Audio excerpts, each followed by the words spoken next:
Things are probably pretty tense at the Daily Wire right now as Matt Walsh and Ben Shapiro fight it out over what is America doing in Iran. Let's get into it.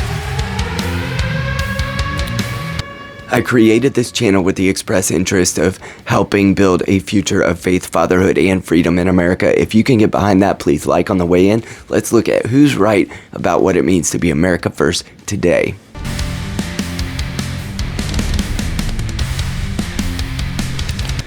To start off with, Matt Walsh takes the very skeptical view about the Iran conflict, the starting of the war, the case that wasn't made for it, and why exactly are we doing this anyway? How does it benefit America? Watch this. The military operation in Iran. It will not surprise any of my viewers and listeners to learn that I am quite skeptical of this operation, as I am usually skeptical of military interventions in far-off countries on the other side of the globe. That's my position, and I'm not going to abandon it now, even as certain segments of the base become inflamed with war fever and demand that the rest of us fall in line. Ben Shapiro makes the alternative case that anything that decapitates one of America's primary enemies is a benefit to not only America but to the world, and he makes that case by touting the bravery and the courageous way that Trump went about this. Watch it.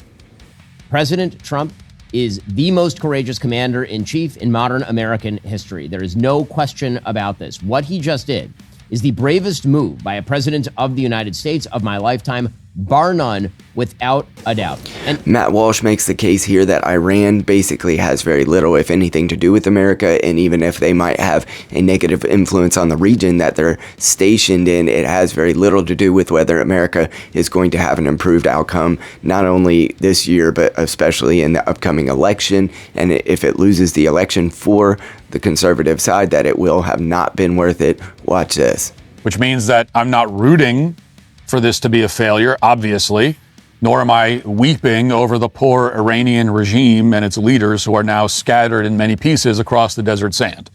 Good riddance to them, as far as I'm concerned. Now, you wouldn't know it based on what you see on social media, especially X over the weekend, but there is actually a lane for people in this camp, in the camp that I'm in. There is a lane for people who are skeptical of military intervention and regime change wars, especially ones in the Middle East, but also aren't siding with the Iranian regime and actively rooting for America to fail. Ben Shapiro alternatively makes the not-so-subtle case that anything that is a benefit to Israel is actually by proxy going to benefit America, and when he says its allies, he means Israel, of course, and I don't even blame him entirely because that's, of course, where his people are from, but we here are from America. Watch him make his case. that is the first thing to recognize about what President Trump did. President Trump is doing so because he understands what it means for America to get rid of long-standing enemies, because he understands that the use of force is a necessary component when it comes to America's geopolitical position in the world.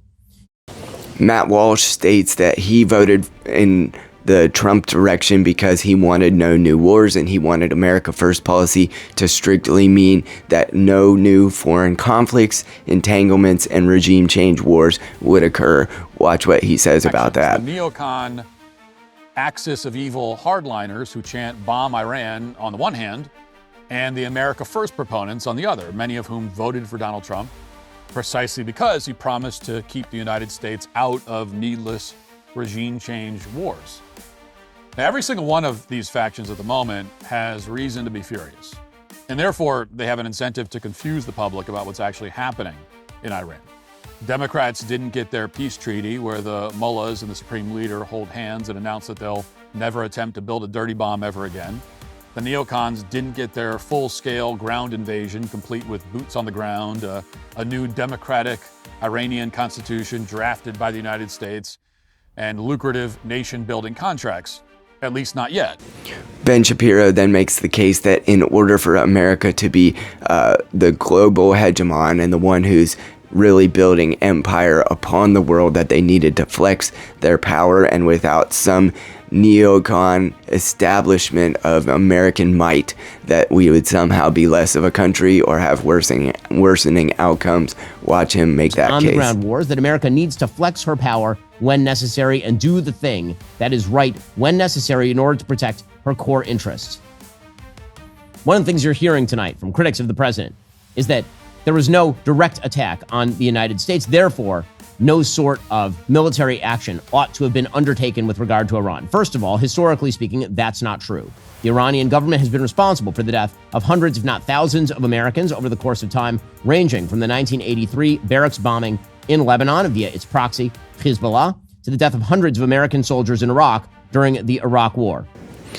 Matt Walsh, as a final plea, just says, how exactly will this help us? Why did Trump or anyone else from his administration not make the case for why that was true ahead of time? And where exactly do we go from here? Because an prolonged entanglement is ultimately going to put us at worsening risk. Watch him make this case. America First voters, myself included, are wondering how exactly the invasion of Iran will advance the interests of the United States. We should not do anything at all, anything, outside the borders of our country or within them, unless it will first and foremost benefit American citizens. And the benefit must be a net gain. Ben Shapiro then states that an upending of Middle Eastern politics and policies would ultimately be good for America in some way, and that ultimately you have to imagine he's thinking it would be good for Israel and potentially Israel first. Watch him make that statement. In Iran, which will totally upend the politics of the Middle East and of the world in a tremendous, tremendous way. Let's start with the geopolitics here. What's the geopolitical reason for the United States to be involved? Because geopolitics affects Americans. It does. Geopolitics affects Americans. America takes action abroad in order to affect its geopolitical position. This, for example, is why, if, for example, China were to threaten Taiwan, that would affect Americans because Americans, we get semiconductors from Taiwan. Also, if China continues to expand its footprint, then that means that America's economic interests and military interests are threatened, pretty obviously. Well, Iran acts as a linkage. The current regime acts as a linkage between China and Russia. It provides enormous amounts of oil to the Chinese machine. It gives the Russian war machine its Shahed drones. Truthfully, I have a high degree of skepticism for foreign entanglements. I'm old enough to remember Iraq, and when we went in there with almost the exact same premise as we're going into the Iran conflict, except Iraq was probably even worse of a paper tiger than Iran could be. And while they might be successful in decapitating someone at the top, it is reasonable to have skepticism about how that benefits America. And so I think that there's a lot of NeoCon drum beating right now, and a lot of people who think that that's, just America, go America, which I completely 1,000,000% support the military, and the military leadership, I think, has done an excellent job in attempting to accomplish Trump's goals here. But it is Trump's goals that are in question. It is Trump's goals that are worth taking a second look at, because they will have electoral consequences. And he may have thought that they were going to lose the midterms anyway, but that's not something that I'm really willing to sacrifice very readily and easily, because we are the citizens, the ones at the bottom, who actually are affected when those elections are lost for Republicans. And so I don't want to suffer in my state because of something that's going on in the state of Iran, 8,000 miles away from here. So we might be the ones who bear the brunt of those consequences, and I'm not really willing to make that sacrifice unless, like Matt Walsh says, there is someone who can make a very specific case that it benefits us directly.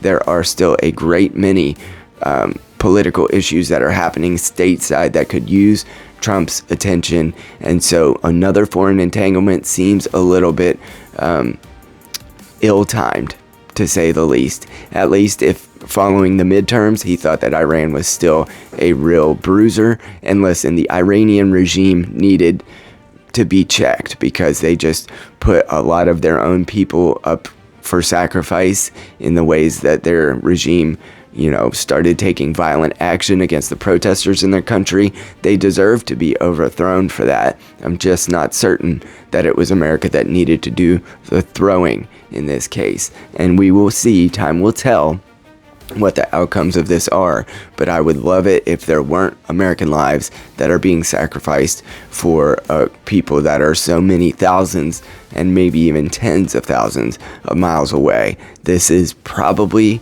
it echoes a lot of Iraq, and I'm old enough to remember how bad that ended up for us, and the lives that were lost, and the great cost to our time, talents, and treasure that went out the door. That may not happen this time. I would be grateful if it didn't happen, but I'm still extremely skeptical because overall I just don't like sacrificing our lives for someone else's country's stability, or in this case, maybe even to cause instability in country. That doesn't mean that the regime deserved to be maintained. They deserve whatever they get, and it looks like they got theirs. And I'm grateful for that. I just wished it wasn't us that had to do it. And now what happens next will make a determination very, very specifically about whether the American people see supporting it at all.